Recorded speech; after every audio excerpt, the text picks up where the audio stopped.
১০০ কোটি টাকা চুরি করে ধরা পড়লেন ব্যারিস্টার সুমন। এই ঘটনা সত্যি কি না ভিডিওতে সম্পূর্ণ বিস্তারিত দেওয়া আছে। প্রথম থেকে শেষ পর্যন্ত ভিডিওটি দেখবেন। ব্যারিস্টার সুমন হচ্ছে সিলেটের হবিগঞ্জ চুনারুঘাটের একজন মানুষ। সেইখান থেকে সে নির্বাচনে দাঁড়িয়ে ওই এলাকার এমপি হন ব্যারিস্টার সুমন।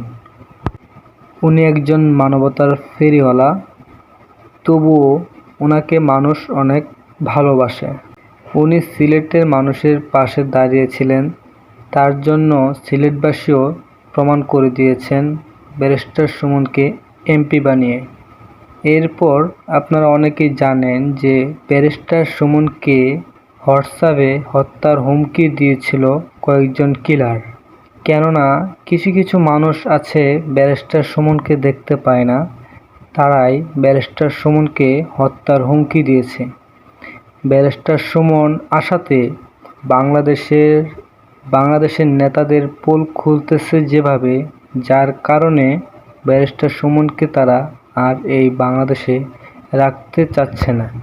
এই জন্য বিভিন্ন জালায়াতি করে ব্যারিস্টার সুমনকে ফাঁসানোর চেষ্টা করা হচ্ছে। এই ১০০ কোটি টাকার যেই ফাঁদ পাতা হয়েছে, এই ফাঁদটাও সম্পূর্ণ মিথ্যা।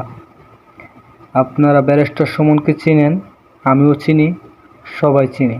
ব্যারিস্টার সুমন একজন ভালো মানুষ, তিনি এই কাজ কখনোই করতে পারেন না।